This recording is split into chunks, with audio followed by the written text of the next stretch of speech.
Hello, and welcome to the Glossy Beauty Podcast. I'm Lexi Lebsack, and I'm joined by my co-host, Sarah Sprookfiner. Hey, Sarah.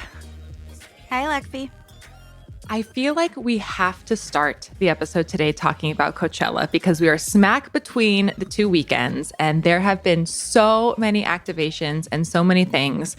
I'm curious what sort of you've been seeing. I know you covered it a bit as well. Tell me what you find interesting. Yeah, first of all, I have to acknowledge that it is weird covering Coachella having never gone. And like people are always shocked when I say I've never gone because they're like, oh my God, like how? Because like so many beauty editors go with brands and obviously like we don't do that. Yeah, no press trips here. Yeah. Have you been?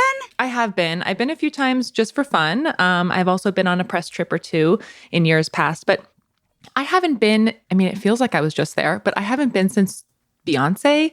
So that was maybe like 2017, 2018. So it's been quite a while, but I did a Sephora press trip one year. I went for fun. When I was at Refinery 29, we threw a big party there one year. So I've sort of seen all of the different sides. I've been to a lot of the parties and it's fun, but it's also like, it's a little grueling. Unless you have an artist pass. That's what I've heard. It's grueling. It's a lot of walking. It's a lot of dust. The weather's very temperamental, but it's fun. It's so fun. And what an amazing year to have gone. Like everybody does talk about that as like kind of an apotheosis of it. Yeah. But I mean, one funny thing, like a CEO I was telling I had never been, and she literally was like, I think you're too old now. And I was like, that's so funny. I am not offended. Like, I agree. I'm not sure that I want to like rough it in the desert and be like in 100-degree weather and like also like care that much about photographing my outfit, which does seem to be everybody's MO nowadays in the social media era.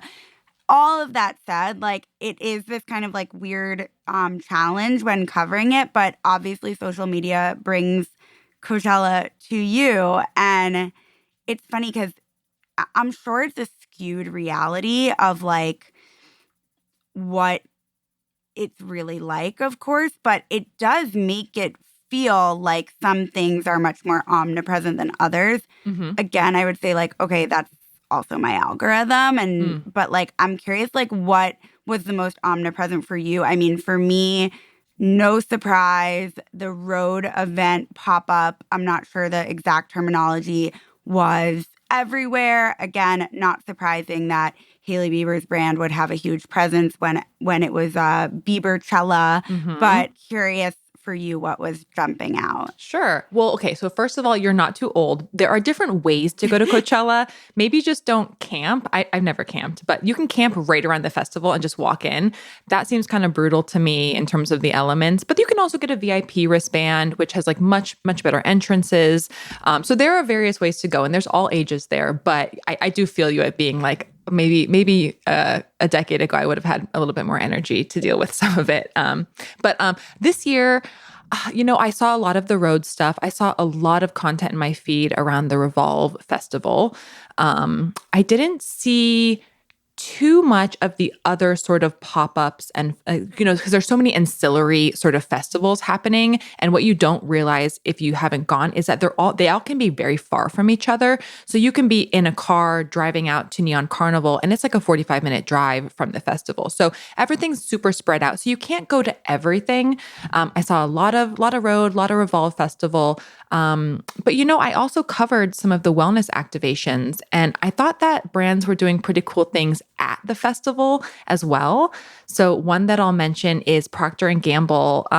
Speaking of the realities of going to Coachella, Procter & Gamble tried to sort of address the bathroom issue because it's just porta potties and there are lines for everything. And the later it gets in the day, the more sort of dystopian it all starts to feel. So they launched something called a porta party refresh room. And it's really cute. It was like this 30 by 30 room that had air conditioning, hand sanitizer, there was water. And then they also had an attached luxury toilet trailer, which had a bunch of stalls similar to like what you would have on a movie set. They're very nice. Like they have like working water.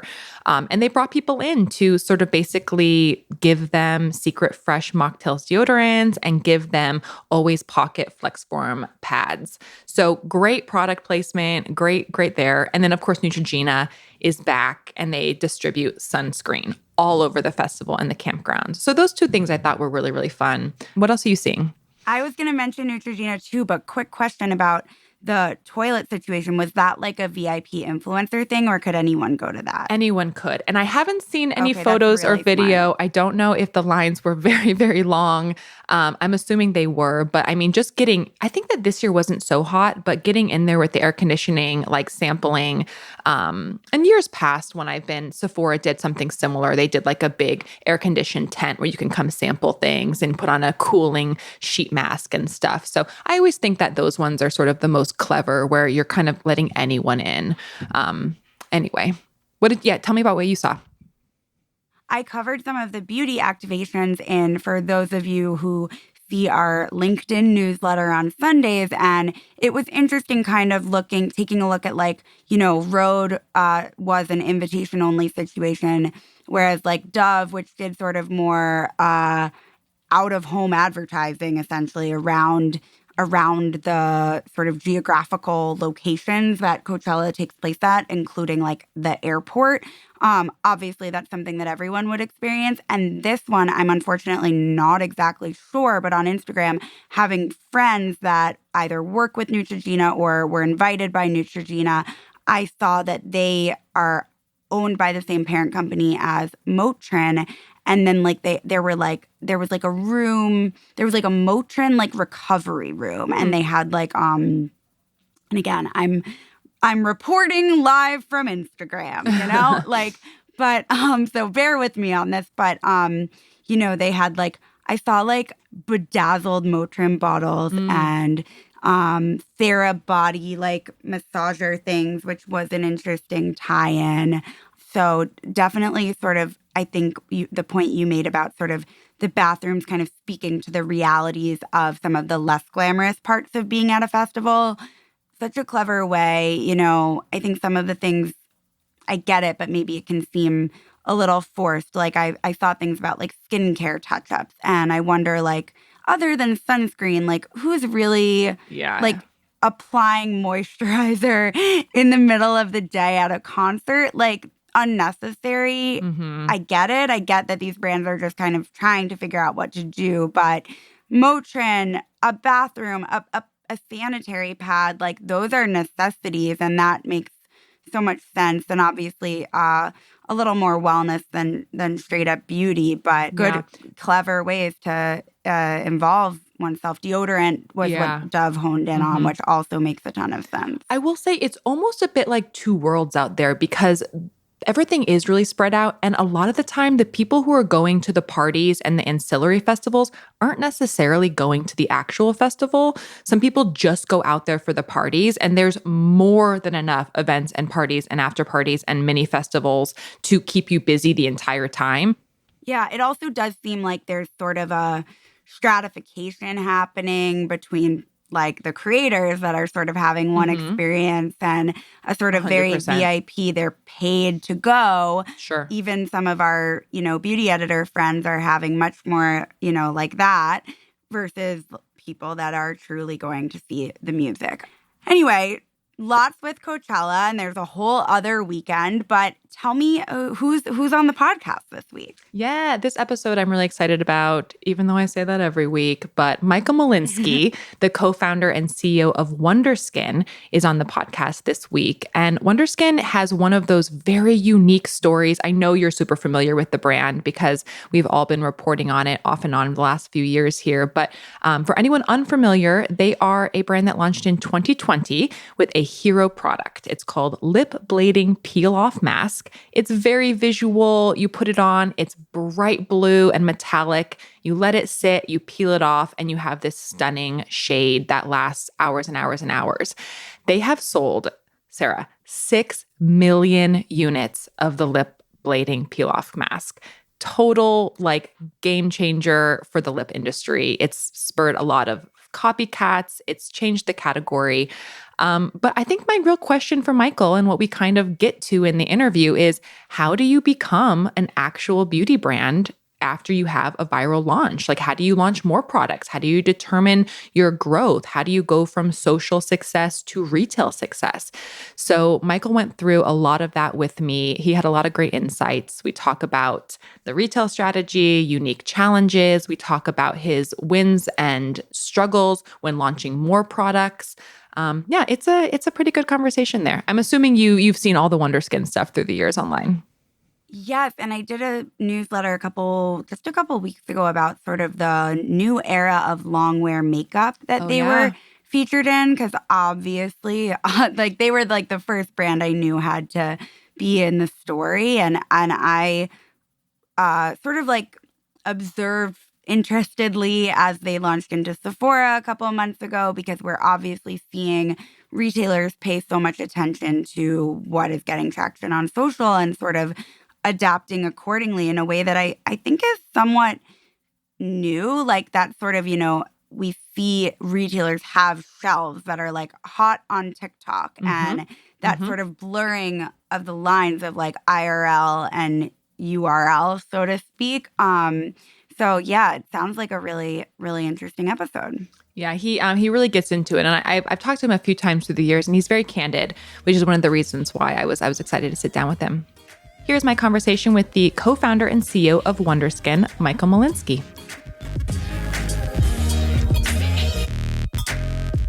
Michael, thank you so much for joining us on the Glossy Beauty podcast today. Thank you for having me, Lexi. Well, Wonderskin has become quite a beauty industry phenomenon in just a few years.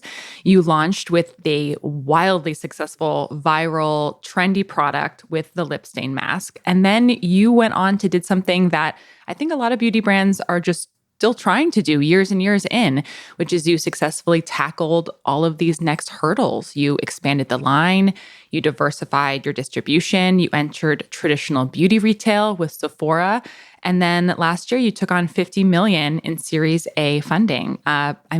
Big congrats. This all happened so fast. Thank you so much. And yes, I think we're constantly reeling in from the previous set of news while cautiously pressing the gas pedal forward on what's next. Yeah. Well, I want to sort of set the table here and talk a little bit about the lip stain. So I know that maybe to people on the outside, it might feel like something that popped up and went viral and it all happened really fast. But I know you, and I know that it wasn't sudden. I know that this was sort of planned step by step. Talk to me a little bit about sort of how the Wonderskin lip stain went viral and how you sort of kept that going. Absolutely. With this product, what it absolutely has going for it is the unique visual wow factor, which helped us tremendously in capturing attention. And attention is very important in a social feed that is absolutely cluttered these days. I'm sure you and many listeners might share the same sentiment. Even before you might get out of bed, you're bombarded with beauty, with skincare, with hair products, with fashion, with footwear, and with terrible news, with good news, and it's just and on top of all that, all of your friends posts and whatnot. So to actually stand out from that is critical. But just standing out is a small part of the element. I feel that delivering curiosity, entertainment, and ultimately the desire to try a product is what we spent the first 2 years of the business really honing in. Our virality curve wasn't instant and up and to the right. It was a slow building momentum while we figured out the right messaging, the right visuals, the right branding, the right communications, the right packaging, the right pricing. And only when we were very, very confident in the complete package, we were more comfortable in activating the bigger partnerships and shouting a little bit more loudly about our product. And then, yes, there was that perfect moment where this became something worth talking about. And the newness and the excitement started building its own momentum while we were continuing to amplify it and managing it correctly on all the channels we were selling it. I know that I believe you told me that the mask, the lip blading peel off mask, the stain, has sold more than 6 million units. And you saw so much growth in the company. I think you told me 300% in 2023, another 300% in 2024. Was that growth primarily the lip mask, or was it diversified? When did it start to become other products? 2023 and most of 2024 was the lip stain. Our really big breakthrough in 2025 was that more than half of the revenue was not from the lip stain. But 23 and 24 were very much dominated by lip color. How were you sort of, growing repeat purchases? How were you sort of continuing to drive that revenue? I wish repeat purchases is something you can just magically ask for more of. I think that's the most organic element. People buy again if and when they want to. What we ensured is being available where people love to shop. Some people love the brand website and the closed ecosystem shopping experience with some of the bonuses and the gifts that are associated with it. Some people absolutely prefer to shop on Amazon where their Prime button is ready to go and where they know they're going to see it on their doorstep at 10 a.m. tomorrow. Some people swear by the Sephora shopping experience and maintaining their loyalty status and enjoying the multi-brand selection that they've come to love. But they want your product on the platform and at the store they prefer. Since we're also trading in other parts of the world, the same applies for Boots, for Selfridges, for other retailers. So the truth is, we knew we needed to win attention ourselves using the social media, using the paid amplification, the paid partnerships, and of course the organic element of the product. But we also knew that we did not want to pigeonhole people into a single purchase option, whether it's their first purchase or their repeat purchase. Sometimes, we see a fascinating reverse pattern. Many customers buy from us first and then replenish the one unit on Amazon. Sometimes people will buy on Amazon because they don't trust the brand at first, but then they'll come to us because they want that, surprise sale or promotion. They want that free gift with a larger purchase. They want that makeup bag or the bonus lip gloss or something that might entice them to shop with us. So we see it work both ways, and just being available in the right context is, I think, what we're constantly trying to do.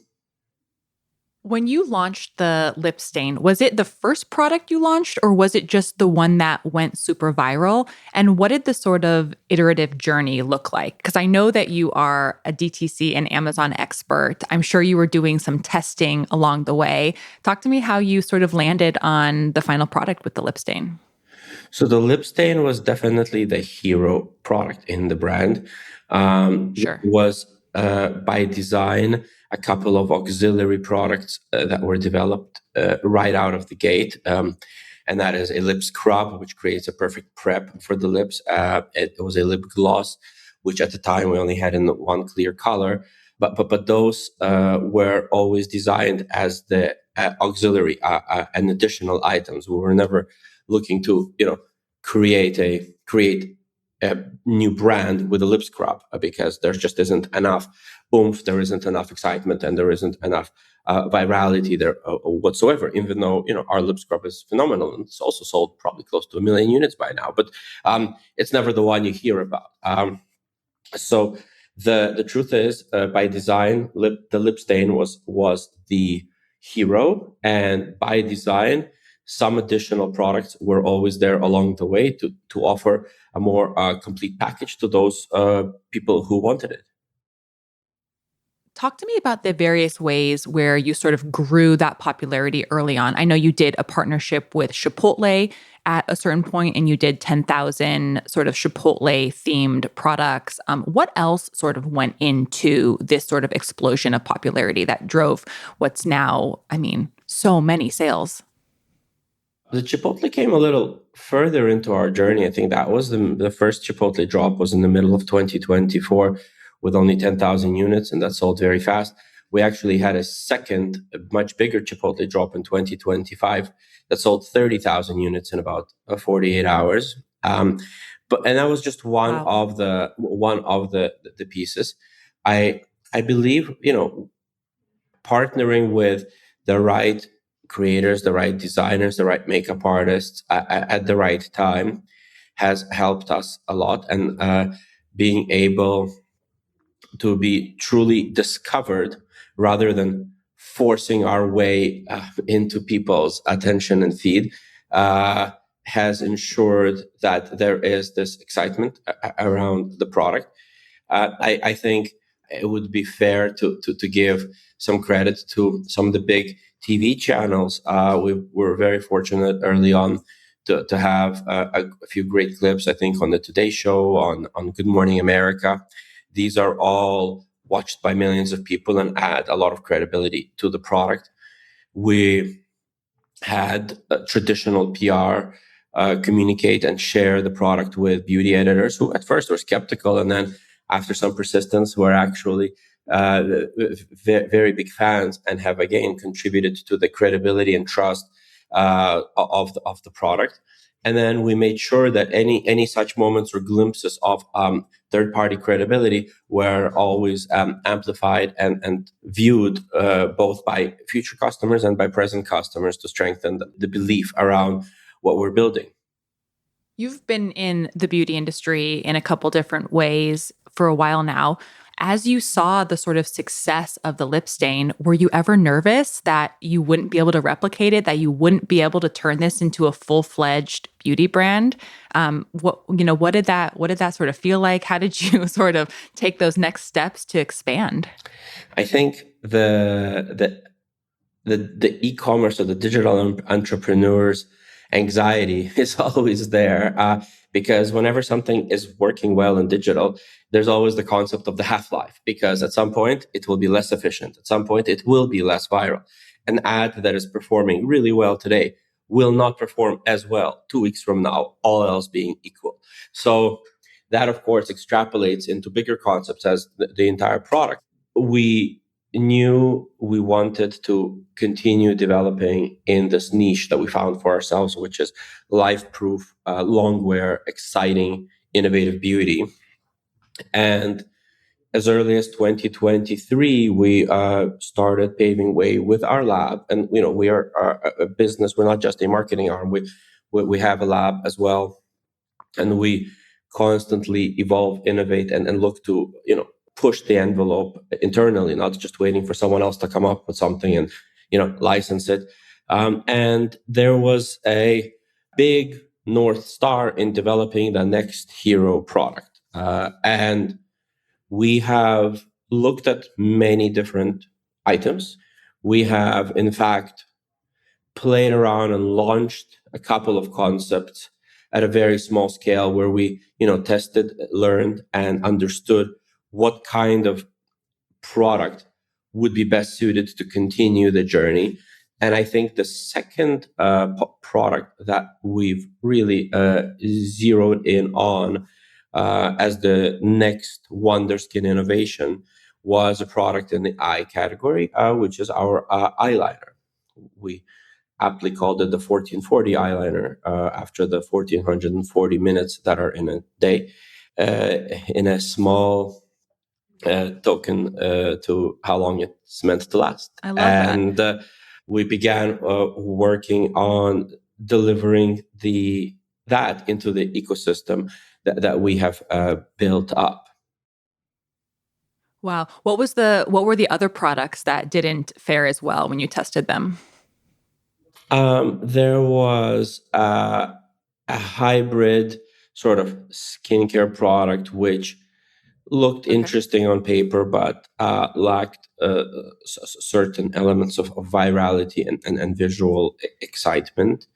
There was another makeup product that was, and you won't see them now even on our website, because we are confident and comfortable enough to just move away from things that don't work. But there was just another makeup product that simply did not deliver the type of payoff, the type of result, and the type of repeat customer satisfaction that we were looking for.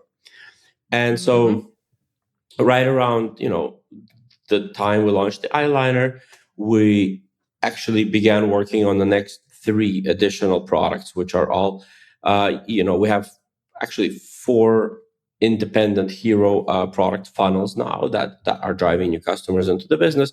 And we've got something in the neighborhood of 25 products, some of which have many color variations, which all complement one another and help now deliver the full makeup brand experience, which is what we have slowly matured into. Wow. What are the main funnels? So what are the best-selling products right now? So we have our eyeliner, which I mentioned. We have a product named the Flush Stick, which is a blush product, but spelled pH, Flush, which is activated by your skin's own pH and creates a beautiful blush tone that is complementary to your skin. Initially used as just a blush stain, but people have actually evolved that, and through social media, you used it on their lips and have shown different ways to enjoy it. And so that's another product that most recently has gone quite viral. And a big development for us, which is our entry into the hybrid and a little closer to the skincare category, it was the launch of our foundation last October, which it did generate quite a great media response and initial buzz, but we have not tried to pretend it's a huge hit until it has become a hit for us. Do you see what I mean? So we're still go through the same trials, tribulations, testing, making sure that the commercial, the repeat purchase rate, the entire supply chain can handle scale. Sometimes you might have a great product, but you've just not you're not ready to scale quickly enough due to either primary packaging supply, due to certain ingredients, due to the time frame of how long it takes to get together. And when you're growing at the rate that the lip stain grew, we've learned quite a bit about stretching beyond the capacity of the supply chain. If a molding machine has only the capacity to do, let's say, 100,000 units of a component a week, it would be foolish to sell more than that, because you will never ever catch up. And running aground in a digitally native business is one of the worst things one can do, because slowing down advertising, slowing down demand is often very it's very punitive to a business. Sure. Especially, if you consider channels like Amazon, where your built-up velocity of sales and your built-up ranking helps so greatly towards your future demand and towards generating even more future sales.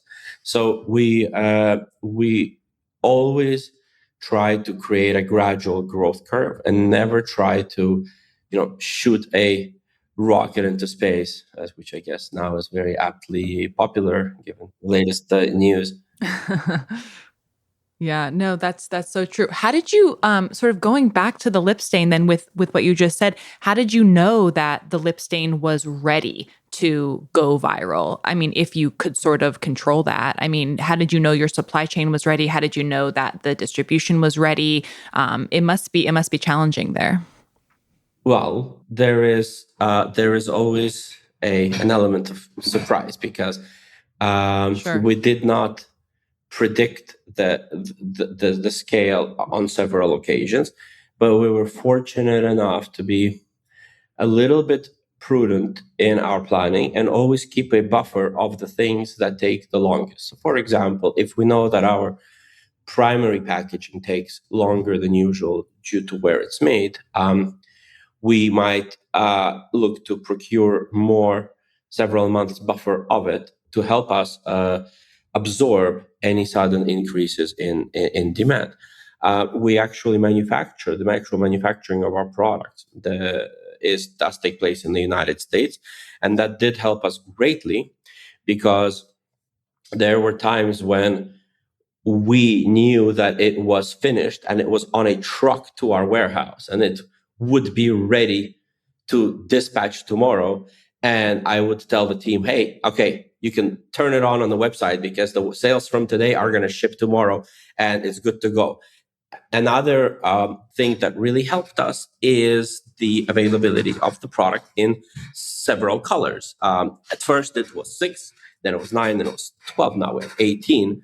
But if you're very curious and excited about a product, you might want the product, but you'll find a close enough or a similar shade that you're willing to try. We have several nudes, we have several bold reds and whatnot.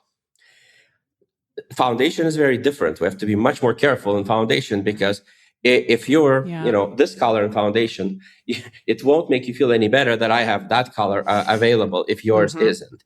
So we're a little bit more prudent with products where your only option, if that's out of stock, it's just, it's a lost sale. So we take a slightly more cautious approach to supply chain, but that is a big part of our business, correct supply chain planning, and adequate but not frivolous stock.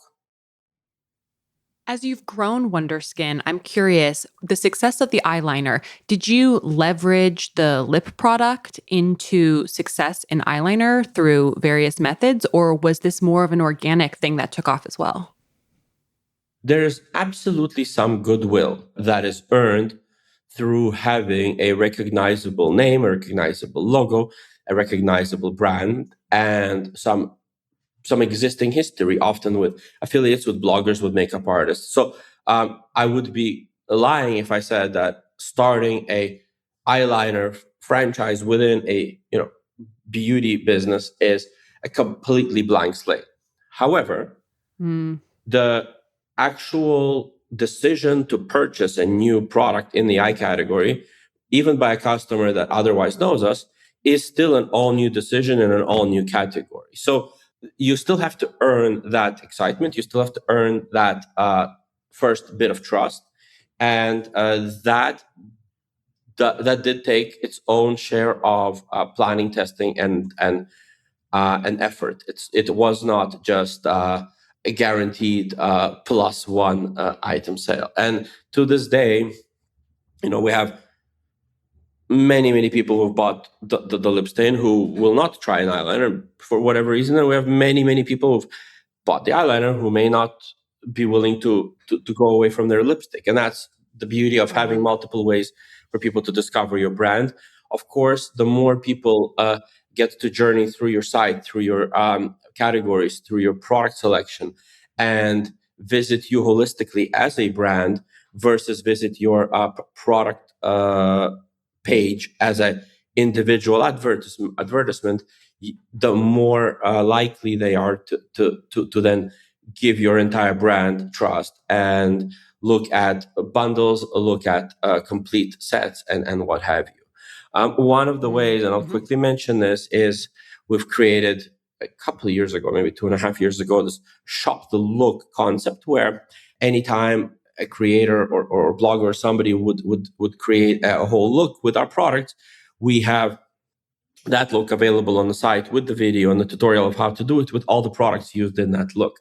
And what we've seen over the last couple of years, that more and more people are browsing the looks and are shopping for the look rather than the single item that they might have found online. And that's super encouraging because we literally see over the last 12 months the transformation of being, Wonderskin, the lip stain brand, or Wonderskin, the company that made an eyeliner, to people interacting with us as Wonderskin, the beauty brand. And this has been a part of the mission since day one, eventually reaching that. And it's great to see it happen in real time. When did you sort of decide that Wonderskin, the beauty brand, not just the lip stain brand, when did you sort of decide that you were ready for traditional retail? I would say at the end of 2024, we knew there was a lot of pent up demand. We were Okay. reaching the number one category point on Amazon in both US and in the UK. And we know for a fact, not from a hunch or a hypothesis, but from literally thousands of people writing us saying, when will it be in Sephora? Why can't I buy it in my local, X store? And with the momentum of units sold, press, media, and exposure, it was a much more honest, but I think I wouldn't say easier, but it was a somewhat more balanced conversation with the retailers because we were not just showing them an exciting product that just appeared that may or may not become the next great thing, but we were able to show them a product that is having a seven-figure marketing investment behind it, is having a proven track record of customer satisfaction behind it, and existing demand that people are literally ready to snap off the shelf. So it still wasn't a flip of a switch and hey we're in a retailer, but it was certainly made those conversations a lot more possible. Mm-hmm. That makes a lot of sense. Have you been hit with any new challenges, new hurdles now going from this DTC, Amazon, TikTok sort of focus into Sephora, Boots, traditional retail? Except for the fact that we've had to build a more traditional wholesale team to work with each of the retail counterparties. We've had to continue evolving our technology to adopt to the EDI, to the volume and to the requirements of working with each of these retailers. And again, to pat ourselves on the back a little bit here, but each of the retailers we've launched with, we've since then had one or two expansions of the range. Boots, as an example, in the UK, which started as a small hot on ignite tray for socially viral products, has now expanded to a huge gondola with about 35 products on it, which is Wow. super proud moment, but it does require retail planning, merchandising. It requires working with staff that visits the stores remotely, or working with agencies that merchandise and train on your behalf, and measuring all of this, which is quite cool because we started to, we're coincidentally doing this in the age of AI, where analyzing, digesting, and giving thoughtful commentary around the sales data has become easier than ever, and we're doing all of this to ensure that we identify the high opportunity doors, the doors that might need attention, things that where merchandising might not be set right, or where there's opportunities that are missed. So it's a lot to do, but I think again this is part of the brand ecosystem. Retailers are not going away anywhere, and there is a huge amount of people for whom buying the product on the shelf, holding it physically, and touching it before parting with your money for it is part of the experience. It's part of that luxury and the joy. And we absolutely want to be there in the best possible light and presence. And that's what the team works on. Awesome. Well, congratulations. Curious, what was your revenue like in 2025? It was higher than our own estimations. It was it's not Beauty Independent estimated it at around 100 to 125 million. Were they close on that? They were a little off, and they were lower off. Okay. And then one more question here for you. Wonderskin took on 50 million in Series A funding led by Insight Partners last year. What are you going to use the funding for? What's next? Well, we have been continuing our expansion strategy. We have been developing more localized warehousing and fulfillment into Canada, into Europe, into the Middle East. We've been growing our team here in our London headquarters, and again, growing our remote agents who merchandise and represent the brand at store level.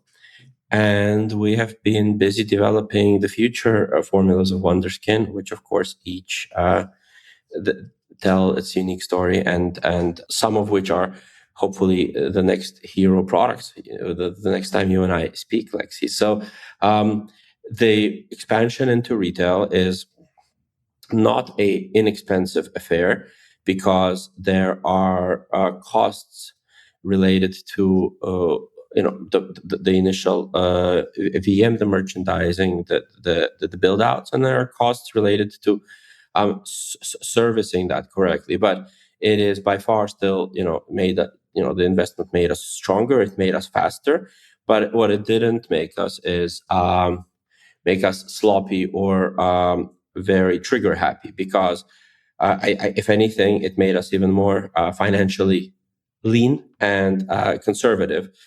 We still behave like we're a 5-person startup in the way of measuring every dollar that goes out, and very much trying to measure and attribute every dollar that comes in.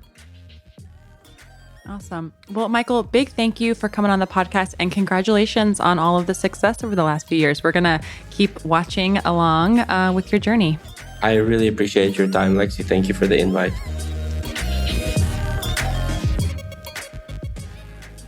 And thank you for listening to this episode of the Glossy Beauty Podcast. If you enjoyed it, please leave us a rating and a review on Apple Podcasts, Spotify, or wherever you're listening.